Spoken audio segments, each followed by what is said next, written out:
बहुत बहुत धन्यवाद। मैं देख रहा हूं कि पूरा मैदान हर तरफ से भरा दिखाई दे रहा है।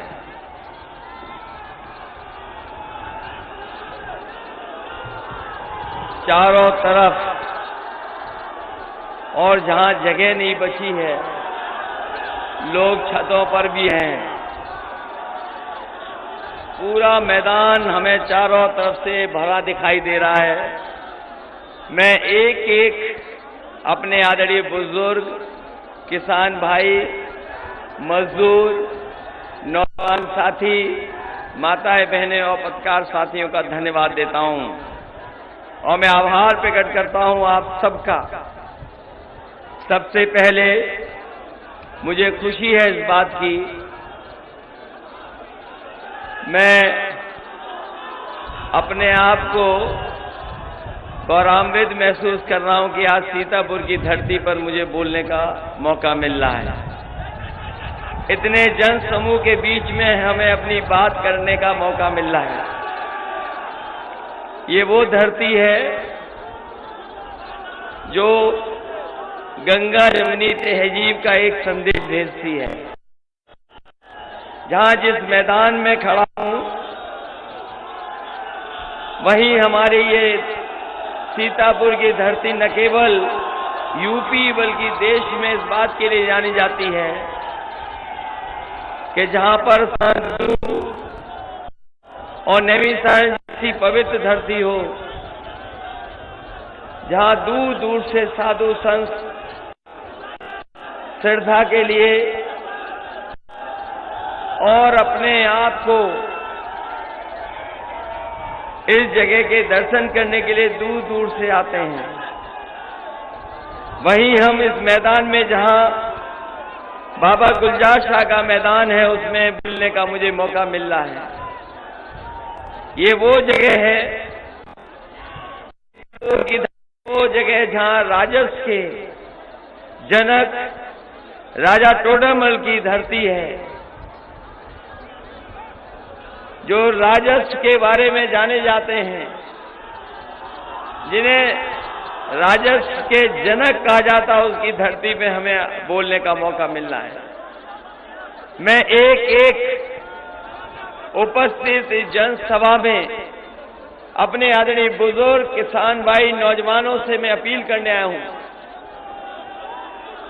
कि इस चुनाव में समाजवादी पार्टी और समाजवादी पार्टी के गठबंधन के जितने भी सहयोगी हैं, उनकी आप सब लोग मदद कर करके, सहयोग कर करके, एक एक वोट उनके पक्ष में डाल करके ऐतिहासिक जीत दिलाने का काम करना है।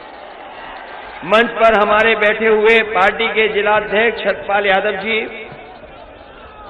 यहां से रही पूर्व सांसद केसर जहां जी, रामपाल राजवंशी पूर्व मंत्री,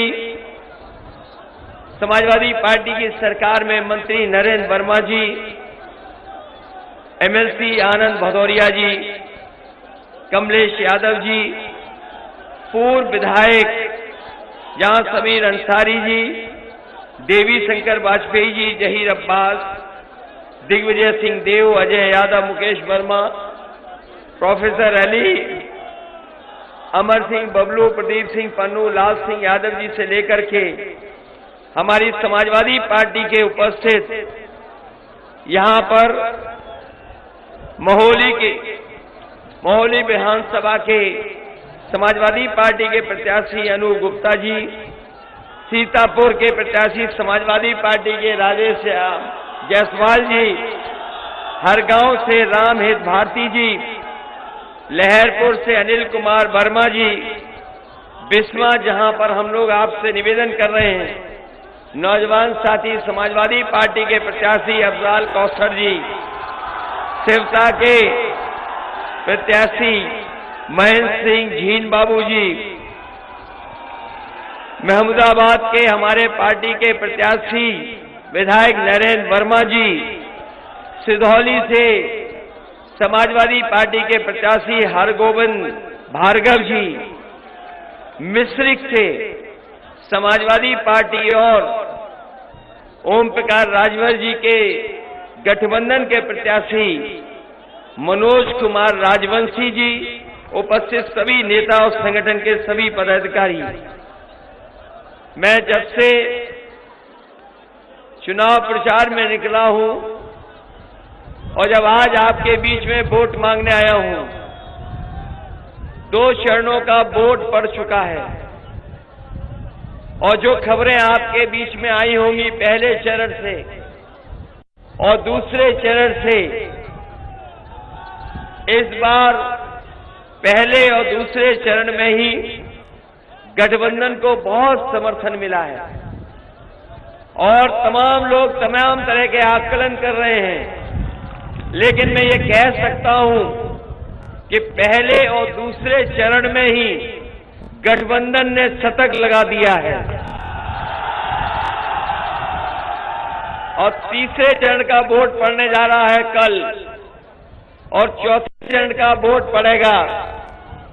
तो तीसरे और चौथे चरण के वोट के बाद समाजवादी और गठबंधन 1 सेंचुरी और मार देंगे और जब तक चुनाव 7वें चरण में जाएगा, जब तक चुनाव 7वें चरण में जाएगा, आप देख लेना भारतीय जनता पार्टी के बूथों पर भूत नजर आएंगे नाचते हुए।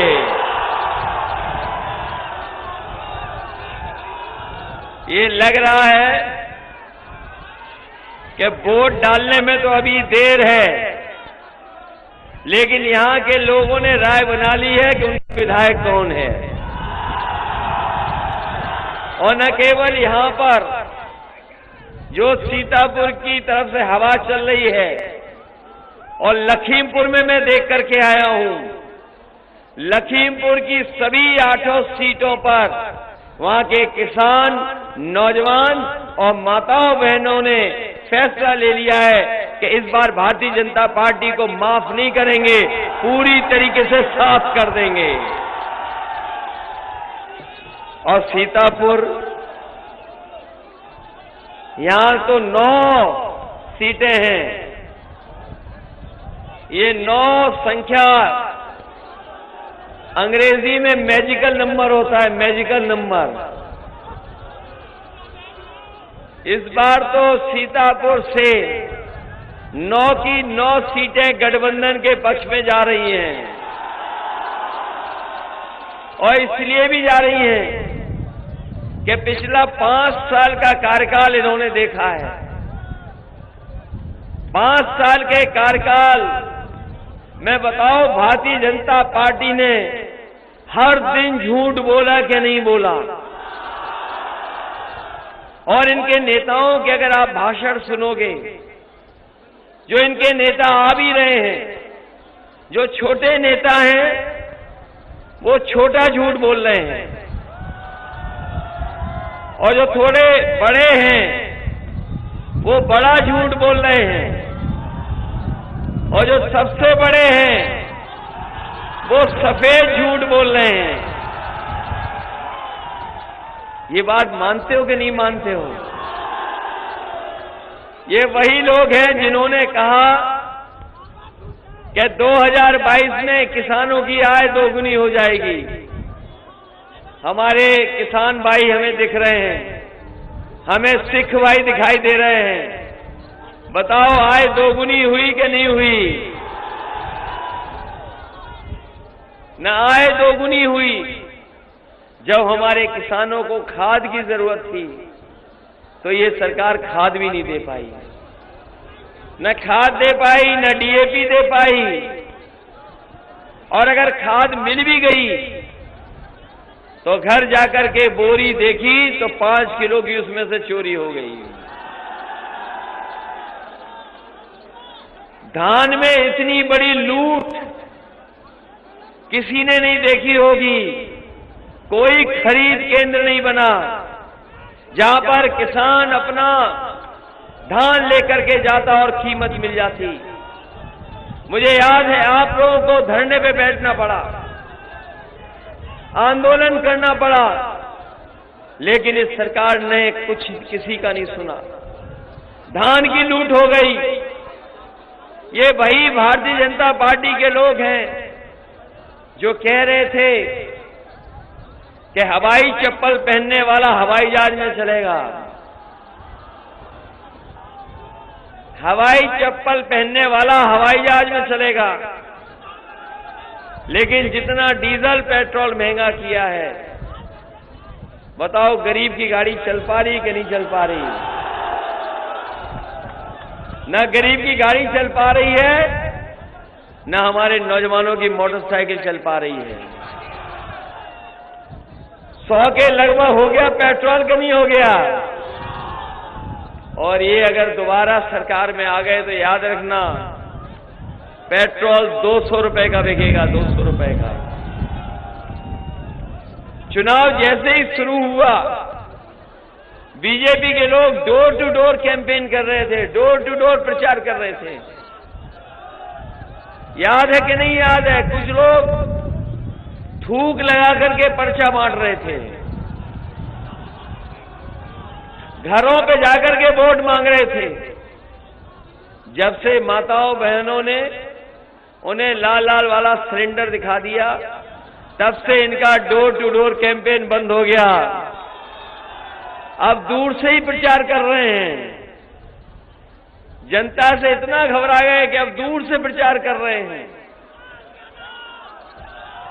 ये भारतीय जनता पार्टी के लोग लगातार धोखा देने वाले लोग हैं।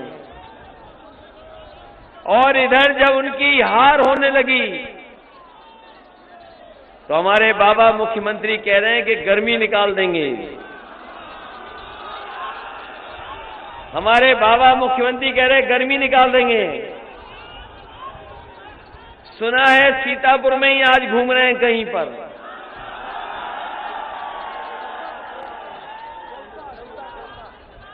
झीन बाबू जी के यहां गए हैं, लेकिन झीन बाबू वहां नहीं मिलेंगे। झीन बाबू जी यहां जनता के बीच में खड़े हैं। ये कह रहे गर्मी निकाल देंगे, लेकिन अगर वो देख लेते हमारी लखीमपुर की जनता, पीलीभीत की जनता और सीतापुर की, तो उनकी भाप अपने आप निकल जाएगी। ये जनता वो दिखाई दे रही है कि गर्मी निकालने वालों की भाप निकाल देगी इस बार। हमारे किसानों को अपने खेत की रखवाली करनी पड़ रही है। जो गौशालाएं बनी थी, उसका सब पैसा लूट लिया। हजारों करोड़ रुपया आया बजट का, लेकिन हमारी गाय मां भूखी हैं। भूख की वजह से जान जा रही है और खेतों में घूम रहे, खेत बर्बाद हुए जा रहे हैं।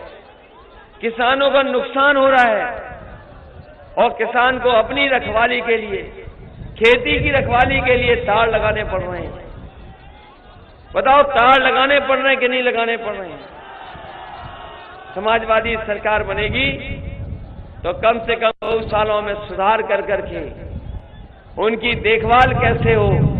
और शायद बाबा मुख्यमंत्री जानते नहीं हैं, हमसे अच्छी रखवाली कोई नहीं कर सकता। हम तो बाबा मुख्यमंत्री से कहेंगे, अपना जो प्रिय जानवर है, जो उनका प्रिय जानवर है, उससे तो जनता को बचाओ। कई जगह एक्सीडेंट कर करके जान ले ली है। अभी मैं फिरोजाबाद में था, एक बाप और बेटा रखवाली कर रहा था अपनी खेत की, और खेत की रखवाली कर करके जब घर लौट रहा था, एक सांड ने ऐसी टक्कर मारी कि दोनों बाप और बेटों की जान चली गई। मैनपुरी में ये घटना हुई है। और मैं समझता हूं सीतापुर, लखीमपुर, कोई जिला ऐसा नहीं बचा होगा जहां पर कहीं न कहीं सांड ने एक्सीडेंट न कर दिया हो, किसी न किसी की जान न ले ली हो। कम से कम बाबा मुख्यमंत्री जी अपना प्रिय जानवर तो हटाओ यहां से, उसको भी नहीं हटा पा रहे हैं। और ये अभी कुछ दिन पहले हमारे बाबा मुख्यमंत्री जी ने लखनऊ में लैपटॉप बांटे थे। किसी को मिले नौजवानों आप में से? पता नहीं कौन सी टैबलेट दे रहे हैं पिछले 5 साल से। और अभी स्मार्टफोन भी बांटने का दावा किया, कहा 1 करोड़ स्मार्टफोन बांटेंगे, 1 करोड़। बताओ सीतापुर के नौजवानों किसी को स्मार्टफोन मिला हो? और अभी तक तो हम ये कहते थे कि हमारे बाबा मुख्यमंत्री कंप्यूटर चलाना नहीं जानते, लेकिन अभी उन्होंने एक तस्वीर लगाई इटावा की जनसभा की, जिसमें खुद वो पूरब की तरफ देख रहे हैं और जनता पश्चिम की तरफ देख रही है। तब पता लगा कि इन्हें तो स्मार्टफोन चलाना भी नहीं आता है।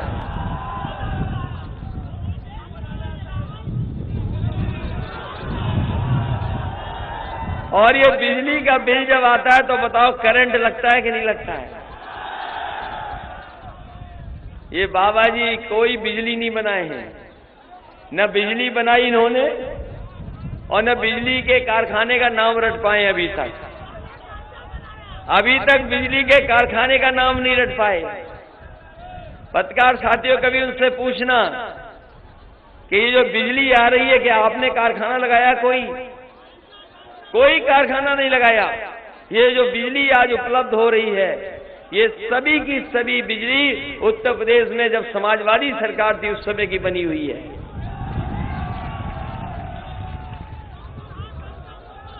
इसलिए साथियों, मैं आपसे कहना चाहता हूं कि बाबा मुख्यमंत्री तो नाम भी नहीं रट पाए हैं और ये गर्मी निकालने की बात कर रहे हैं। हम नौजवानों को कह के जा रहे हैं कि समाजवादी सरकार बनेगी तो फौज में नौकरी निकालने का काम समाजवादी सरकार में होगा और पुलिस की भी नौकरी निकालेंगे। कम से कम हमारे नौजवानों का भविष्य बेहतर हो। 11 लाख पद खाली हैं सरकारी, अभी तक नहीं भरे गए, जिसमें शिक्षा विभाग से लेकर के तमाम विभाग हैं। 11 लाख जगह खाली हैं। समाजवादी पार्टी ने तय किया है कि सरकार बनेगी तो 11 लाख पदों को भर करके अपने नौजवानों को नौकरी देने का काम करेंगे। ये हमारे टेट वाले लोग, बीएड, कितने दिनों से आंदोलन कर रहे हो, इस सरकार ने नहीं सुनवाई की है। हमने अपने मैनिफेस्टो में शामिल किया है कि सरकार बनेगी तो अपने बीएड टेट वालों को, 2011 वालों को नौकरी देने का काम भी सरकार में होगा। शिक्षा मित्रों की मदद होगी। जो 69,000 वाले हैं उनके साथ भेदभाव हुआ है, उनकी मदद होगी। और हमारे अनुदेशक भी हैं, तमाम हमारे बीएड, बीपीएड वाले हैं, बीटीसी वाले हैं, इनकी भी मदद करने का काम समाजवादी लोग करेंगे। इनकी सरकार में बहुत भेदभाव हुआ है और भेदभाव इस सीमा तक है कि इन्होंने किसान के गन्ने का भुगतान नहीं किया, अभी भी बकाया है। इसे समाजवादी पार्टी ने तय किया है सरकार बनने पर, चाहे हमें बजट से पैसा अलग रखना पड़े, बजट से पैसा निकाल करके अलग रखेंगे और अपने किसानों का गन्ने का भुगतान 15 दिन के अंदर पूरा का पूरा भुगतान किसानों का गन्ने का होगा। और यही नहीं, मंडी को कैसे बेहतर करें, मंडी व्यवस्था के साथ साथ खरीद केंद्र कैसे बनाए जाएं, जिससे कि हमारे किसानों की पैदावार की मूल्य जो एमएसपी मिलती है उसको निश्चित किया जाए, तो किसानों की खरीद एमएसपी में भी करने का इंतजाम समाजवादी सरकार में होगा। हमारे बहुत सारे कर्मचारी हैं जो मांग कर रहे थे कि पुरानी पेंशन बहाल हो, समाजवादी सरकार ने तय कर लिया है सरकार बनने पर हमारे कर्मचारियों की पुरानी पेंशन बहाल की जाएगी।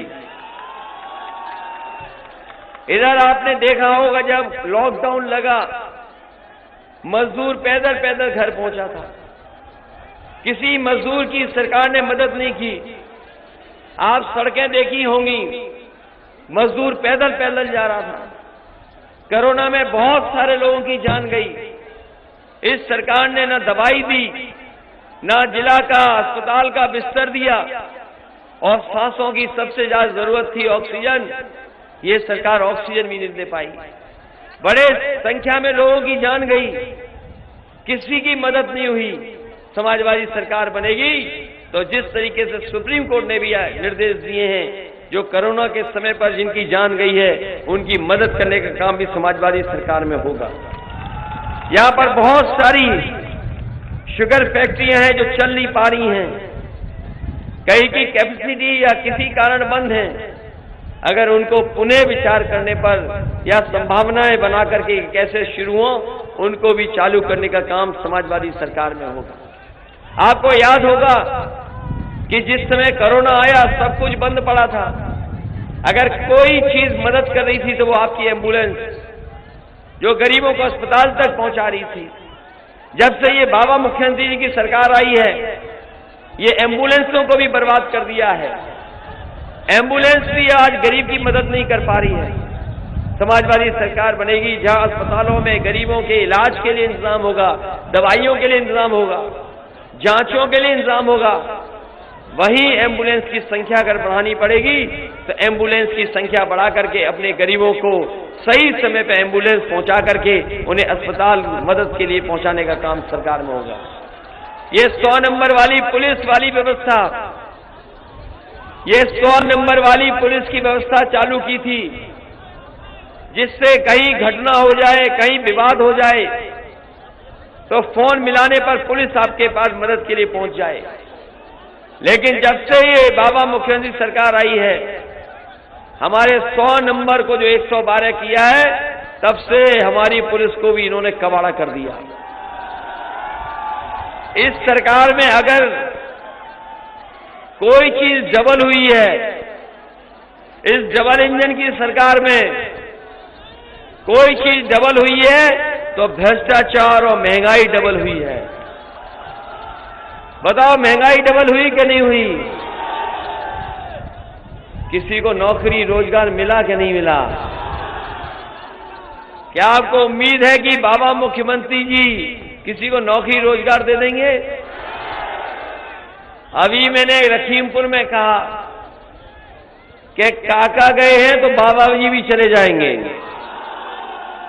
और काका मैंने इसलिए कहा कि इधर बीजेपी वाले बहुत एबीसीडी सीख के आए हैं, समय समय पर एबीसीडी कहते हैं। काका मतलब काले कानून। अगर काला कानून भी हटे हैं, काका हटे हैं, तो बाबा भी हटेंगे। और अभी किसान भूले नहीं है कि जिस तरीके से किसानों की जान गई है, ये आजाद भारत का जलियांवाला बाग था, जिस तरीके से लखीमपुर में किसानों की जान गई। किसान एकजुट हैं। और दिल्ली वाली भी बातें याद होंगी, जिस समय कानून लाए गए थे, किसान एक साल से ज्यादा वहां बैठा रहा, धरना दिया, प्रदर्शन किया, शांतिपूर्ण ढंग से रहा। सरकार ने उसके आंदोलन को खत्म करने के लिए कीलें, बोल्डर, बैरिकेडिंग, जो कुछ कर सकते थे किया, लेकिन हमारे किसान पीछे नहीं हटे। हमारे किसानों ने सरकार को पीछे हटा दिया। 750 किसान शहीद हुए हैं। ऐसा पूरे दुनिया के इतिहास में नहीं मिलेगा कि अन्नदाता के लिए इतनी बड़ी लड़ाई लड़ी गई हो और सरकार ने कोई सुनवाई नहीं की। अगर आज काले कानून हटे भी हैं तो केवल वोट के लिए हटे हैं। वो जानते थे कि अगर पंजाब में कुर्सियां खाली रह सकती हैं तो उत्तर प्रदेश में चुनाव आएगा तो यहां का किसान, नौजवान भारतीय जनता पार्टी को सुनने नहीं जाएगा, यहां भी कुर्सियां खाली होंगी। इसीलिए कानून वापस लिए हैं, केवल वोट के लिए कानून वापस लिए हैं। और मैं कहना चाहता हूं, भारतीय जनता पार्टी के प्रत्याशी अगर कान पकड़ करके 700 बार भी उठक बैठक लगाएंगे उसके बावजूद भी यहां का किसान और नौजवान इन्हें माफ करने वाला नहीं है। बताओ किसान भाइयों ने माफ करोगे जिन्होंने 750 किसान शहीद करा दिए? कोई माफ करने वाला नहीं है। ये कांड नहीं किया इन्होंने, ये पाप किया है। इससे बड़ा पाप लोकतंत्र में किसी ने नहीं किया जैसा भारतीय जनता पार्टी ने किया। इस बार इन्हें ऊपर वाला भी माफ नहीं करेगा और न हम और आप माफ करने वाले हैं। इस बार जमानत जरूर मिल गई है, लेकिन अभी जनता की अदालत में जमानत नहीं मिली है। ये मंत्री पुत्र जिन्होंने किसान कुचले, जमानत मिल गई, लेकिन अभी जनता की अदालत में जमानत नहीं मिली है। और ये जानते थे कि सरकार बदलने वाली है, इसीलिए जल्दी में जमानत करा ली। समाजवादी सरकार आएगी तो पैरवी होगी और इनको पालने पोसने वाले भी जेल में जाएंगे। समाजवादी पार्टी की सरकार आने पर समाजवादी सरकार पैरवी करेगी। कोई सोच सकता है कि किसानों के साथ ऐसी घटना हो जाए? इसलिए साथियों, हम आपसे अपील और निवेदन करने आए हैं। ये चुनाव उत्तर प्रदेश के भविष्य का है, न केवल भविष्य उत्तर प्रदेश का, बल्कि देश का लोकतंत्र बचेगा कि नहीं बचेगा उसका चुनाव है। ये चुनाव इसलिए भी है कि जो बाबा साहब भीमराव अम्बेडकर जी ने संविधान दिया था, वो संविधान बचेगा कि नहीं बचेगा। क्योंकि लगातार ये सरकारें हर चीज बेच रही है, हर चीज बेचने में लगी है। आप जानते होंगे बड़े बड़े हवाई जहाज जो सरकारी थे वो बेच दिए, हवाई अड्डे बेच दिए, पानी का जहाज बेच दिया, बंदरगाह बेच दिया, रेलगाड़ियां बेच दी, रेलवे स्टेशन की जमीनें बेच दी। और ये इसलिए बेच रहे हैं क्योंकि आपने वो पुरानी कहावत सुनी होगी, न रहेगा बांस। जब सब चीज प्राइवेट हो जाएगी तो सोचो आरक्षण कहां मिलेगा किसी को, नौकरी कहां मिलेगी। इसीलिए ये बेच रहे हैं। बताओ, बेचने वाली सरकार को सजा दोगे कि नहीं दोगे? ये चुनाव भारतीय जनता पार्टी को हटाने का चुनाव है। उत्तर प्रदेश से इन्हें हमेशा के लिए साफ करने का चुनाव है। तभी सब नेता आ रहे हैं, लगातार आ रहे हैं। सुनने में आया दूसरे प्रदेश से भी लोग आ रहे हैं। अगर आपको याद हो, बहुत सारे प्रदेशों के नेता यहां घूम रहे हैं। जहां जहां खाली है प्रदेश इनके, वहां के लोग आ रहे हैं। उत्तराखंड के भी आ गए, गुजरात के भी आ गए, मध्य प्रदेश के भी हैं, राजस्थान के भी हैं। लेकिन जब से उन्होंने उत्तर प्रदेश की हवा देखी है, अपने कपड़ों का रंग बदल करके चुपचाप भाग गए उत्तर प्रदेश छोड़ करके। इसलिए आप सबको मदद करनी है, आप सबका वोट और सहयोग चाहिए। अब दिन नहीं बचे, अगर गिनोगे तो बताओ कितने दिन बचे हैं अब। इसी दिन का तो हम और आप लोग इंतजार कर रहे थे। बताओ 14 दिन के 13 दिन बचे हैं अब। नहीं, यहां 3 दिन, लेकिन 10 जो आखिरी वोट पड़ेगा, कुछ भी दिन नहीं बचे अब। आपको भी वोट डालना है। इसलिए आपसे अपील करने आया हूं कि समाजवादी पार्टी और गठबंधन के प्रत्याशियों की मदद करना, साइकिल चुनाव चिन्ह पे मदद करना। एक एक वोट साइकिल पे डालेंगे कि नहीं डालेंगे? बताओ, हमारी गंगा जमुनी तहजीब को बचाओगे कि नहीं बचाओगे? भाईचारा को आगे बढ़ाओगे कि नहीं बढ़ाओगे? मैं एक बार फिर इस देवी सावन की पावन धरती को प्रणाम करते हुए, जहां हमारी बाबा गुलजार शाह का मैदान और यहां से संदेश जो जाता है भाईचारे का, उस भाईचारे को और बढ़ाने के लिए एक एक वोट साइकिल पर, और हमारे मिश्रिक के प्रत्याशी हैं जिनका चुनाव चिन्ह छड़ी है, सब दलों को साथ ले लिया। बताओ, इतने दलों को साथ लेकर के आपकी पार्टी का आज जमीन पर माहौल अच्छा है कि नहीं है? हर वर्ग को जोड़ लिया कि नहीं जोड़ लिया? और जिस दिन आए थे स्वामी प्रसाद मौर्य जी, उसी दिन भारतीय जनता पार्टी की हवा खराब हो गई थी। ये जो मुख्यमंत्री जी 12 बजे उठने की बात कहते हैं, पत्रकार साथियों के भी इंटरव्यू सुने उनके आपने? पत्रकार साथी तो जान गए हैं कि जो इंटरव्यू चल रहे हैं, जो भाषा बोल रहे हैं, उससे उनके 12 बज चुके हैं। और रहा बचा हिसाब किताब जनता कर देगी जब वोट इनके खिलाफ पड़ेगा, क्योंकि आज इनके पास महंगाई का जवाब नहीं है, आज इनके पास बेरोजगारी का जवाब नहीं है, आज इनके पास जवाब इस बात का नहीं है कि 750 किसानों की जान कैसे चली गई। इनके पास जवाब इस बात का भी नहीं है कि मंत्री पुत्र ने जीभ से किसानों को कुचल दिया। इसलिए इस लोकतंत्र को बचाने का काम करना और एक एक वोट साइकिल के चिन्ह पर डाल करके ऐतिहासिक जीत दिला देना, यही निवेदन, यही अपील मैं आपसे करना हूं। आप सबका बहुत बहुत धन्यवाद।